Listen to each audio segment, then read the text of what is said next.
Hey guys, welcome back to my channel. Today I'm making something perfect for fall. It's October now, so starting to get into cooler weather, so I wanted to make one of my favorite things to make in the winter, beef stew. And this is my mom's beef stew recipe. So you know when mom makes something, it's always good. So stay tuned, hit that subscribe button, and just keep watching to see how I make this beef stew recipe. Okay, ingredients for today: flour, red wine, beef broth, tomato paste, salt, pepper, thyme, bay leaf, olive oil, green peas, carrots, potatoes of your choosing. I'm using a red potato, garlic, and onion. What I need to do first is peel the carrots, obviously.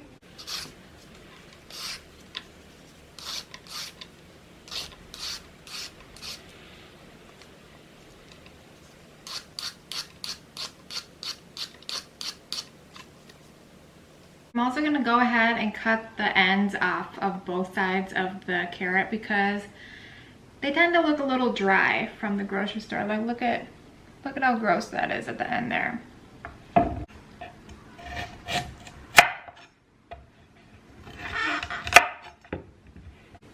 And now I'm gonna go ahead and cut these up. So the ends are pretty skinny. So I'm just going to kind of cut them on a little diagonal like so. So they look cute.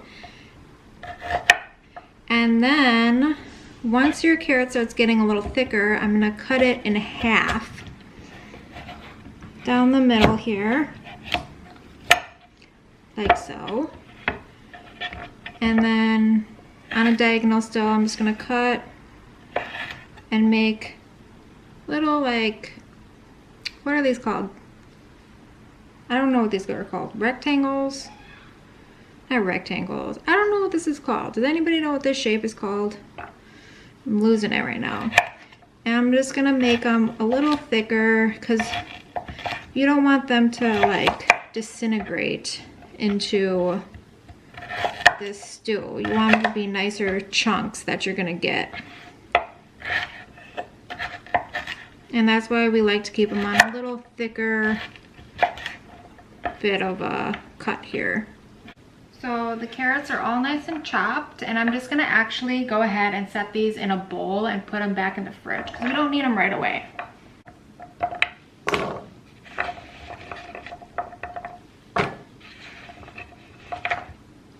Actually, I'm not gonna cut up the potatoes right now because we don't need them towards the end, and I don't want potatoes to get kind of like, they get kind of weird if you cut them up and then you just like don't use them right away. So I'm actually gonna hold off on cutting the potatoes. But put these off to the side here. I'm actually gonna cut up this onion. Now with this onion, I'm actually, ooh, look at how crappy this onion is in the middle. Peel it back here.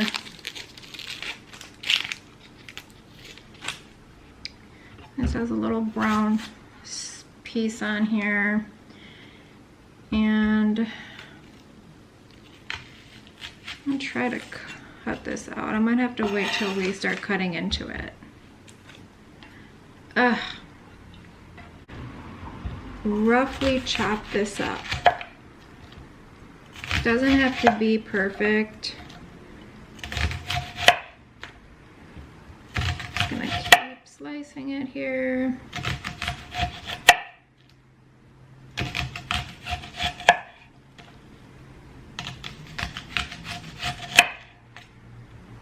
And we're kind of getting to this crappy part, so I'm just gonna pop that piece out.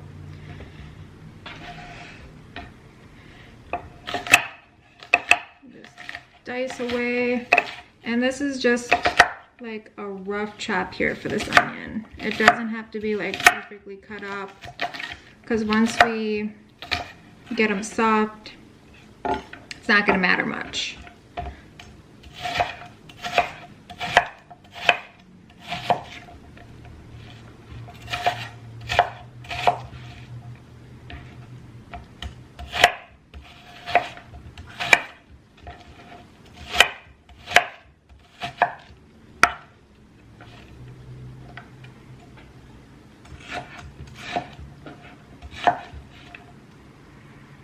Next, we're gonna work on the garlic, and I said I'm gonna use 3 cloves. This recipe actually calls for 1 clove of garlic, but I feel like 1 clove of garlic is definitely not enough garlic. And if you don't know me, if you're new to my channel, I freaking love garlic. So if a recipe calls for garlic, I always either double or triple the amount. That's just me. I just like garlic. So I'm just gonna start working on the garlic, and for the garlic we're gonna want to mince it. So I'm just peeling this back, the skin on here, because of course we don't want the skin in this recipe. So to help that, I kind of just mush it down a little with my knife, and it kind of breaks the skin and cracks it, so it's easier to peel up. And if you don't know, to get the garlic smell out of your fingers after you're done mincing it up, just rub your hands on some sort of steel. You probably are going to be able to find something steel in your kitchen that you can rub your hands on. I mean, the faucet, the fridge. What else is steel in here? I have a steel pot, just anything you can find just to get that smell out.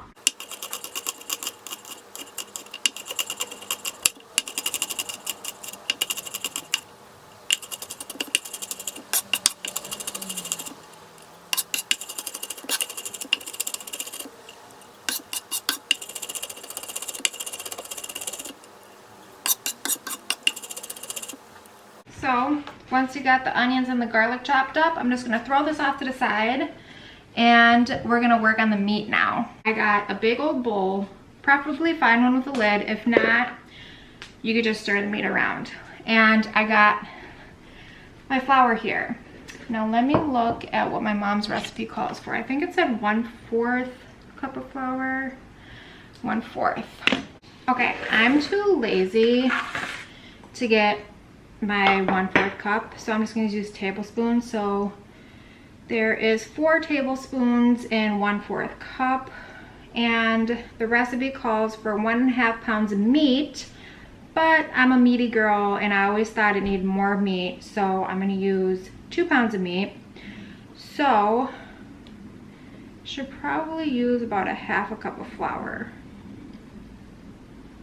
I think that was 7. Or is it 8? I don't know. I'm gonna stop at this. Maybe, I think it's 7. 7 tablespoons of flour. And then for this, we're gonna wanna grind a bunch of pepper in here, because we're gonna wanna flavor this so everything gets flavored. And I got the salt here. You see how much salt I put in there? 2 heaping things of salt, and I'm just gonna mix this around here. All right, you guys, so I have, this is beef. I have 2 pounds of beef here, and I'm just gonna, ooh, don't want this in here. Throw that in there.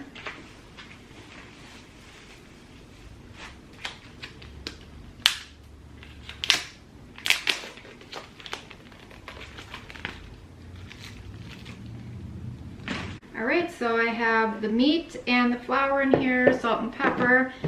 Put the lid on it. I'm just gonna do a little dance so the meat gets covered in the flour. Let's check on it. Looks pretty good. Let me do it a little bit more.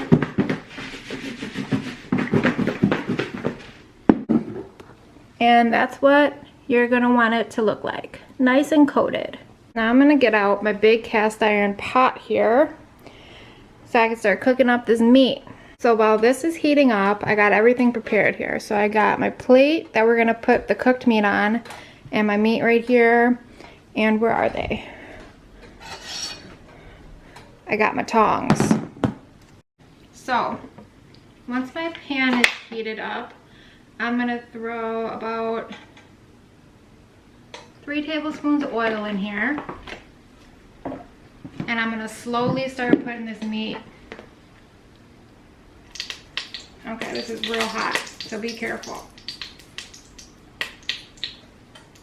And you only want to put a couple pieces of meat at a time because you don't want to overcrowd this, because you want to get a nice brown on this meat. So this might take a while. This part is where patience comes in. See how it's sizzling away? So you don't want to overcrowd this area. So you just want to do this until all of your meat is cooked. Okay, so my baby's gonna start screaming. So if you hear something in the background, don't mind him. He's waking up from a nap and losing his mind. So this is the last of the meat here.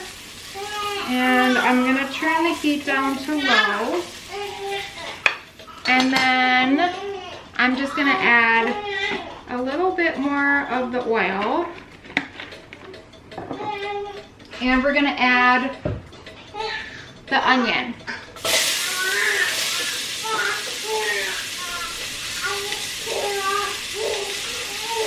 And we're gonna just give this a nice stir around and cook this down a little bit. All right, if you're new to my channel, this is Wolfie. He's a good little baby and he's gonna help us cook now. So the onions are cooking away and I'm gonna go ahead and add the garlic. Let's see if I can do this. Multitasking here. You see this talent? Shout out to the moms of the 1950s, because I don't know how you cooked full course meals with children. Because at this point I only have one hand.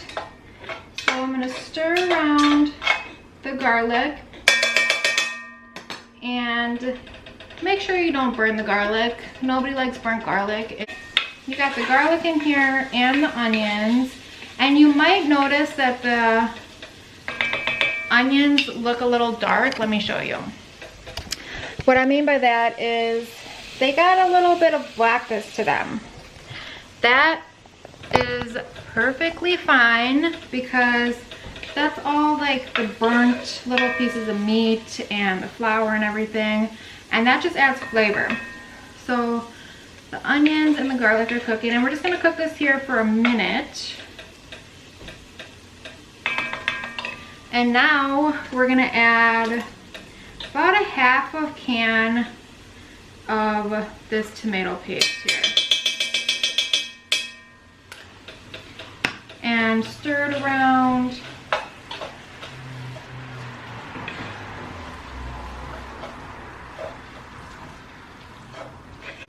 Wine. It calls for 1 cup of wine, but I added a little bit more meat than the recipe called for.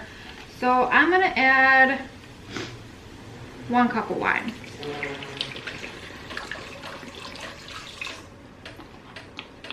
All right. Just gonna stir this around. Actually, you know what? I'm just gonna let this be really rich, and cooking with alcohol, the alcohol burns off and just gives a really rich flavor. So this is 500 milliliters of wine.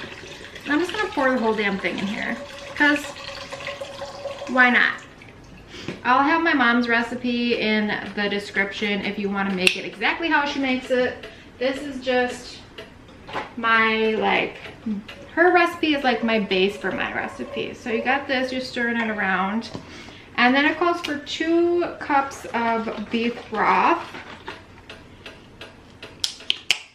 And I'm gonna pour, how many cups are in here? 4 servings. So this is 4 cups, so I'm gonna pour, you know what? I'm just gonna pour all of the beef broth in here too. So this is 4 cups because I have a lot of meat, and my carrots that I bought were pretty big for carrots. So never ending beef broth. Here we go. And then I'm gonna stir it. And this is just like a beautiful color here. So I got a half a teaspoon of salt I'm gonna use in here. And what did it say for thyme? Thyme. 1 teaspoon dried thyme. So a whole teaspoon of dried thyme.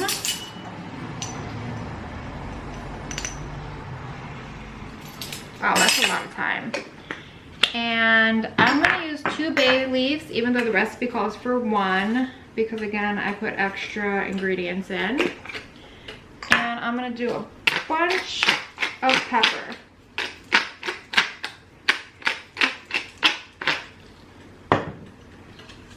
Just stir it all up here.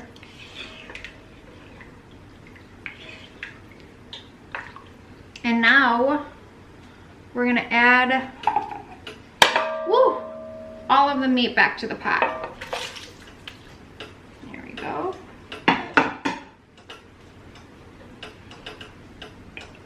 So this is what it looks like right now, and we're gonna get this up to a simmer. And we're gonna let this simmer for an hour at the least. So this is, I feel like all stews in general, like they're good the first day, but then the next day they're even better. So this is really good the first day, but tomorrow it's gonna be so much more flavorful. It's been an hour of simmering the stew, and cut up the potatoes into like thicker cubes, and I'm just gonna put them in here. Now put it in here gently so you don't splash yourself like I normally do and burn myself. So potatoes and carrots are gonna go in now, and then we're gonna simmer these for 15 minutes. I'm just gonna stir this in. And the carrots are gonna add a little bit of sweetness to this dish. So we're gonna taste it along the way to see what the carrots make it taste like and the vegetables. So 15 minutes. Okay, so I know you might think I'm crazy, but this ingredient I add to a lot of things, and it just is what it is, because a lot of things people add sugar to, and that's why it tastes good. Like McDonald's adds sugar to meat. I'm gonna add some sugar to meat. So I got about a table. Is there a cat hair in my sugar jar? Jesus Christ. Cat hair everywhere. About half a tablespoon of sugar. Go ahead and taste it, see if it needs any more salt or pepper, but mine tastes pretty good. So I'm just gonna add the peas at this point, and the reason you add this at the end is because you don't want it to become too mushy. So I'm gonna add about half a bag of this. Actually, it all fell out, so I'm gonna add the whole bag of it. I don't even know how many ounces are in this bag. There's 3.5 servings of 2/3 cup. So 3.5 of 2/3 cup. I don't know. This is how big the bag is. Doesn't this look so good? And we're gonna let this cook for 15 more minutes.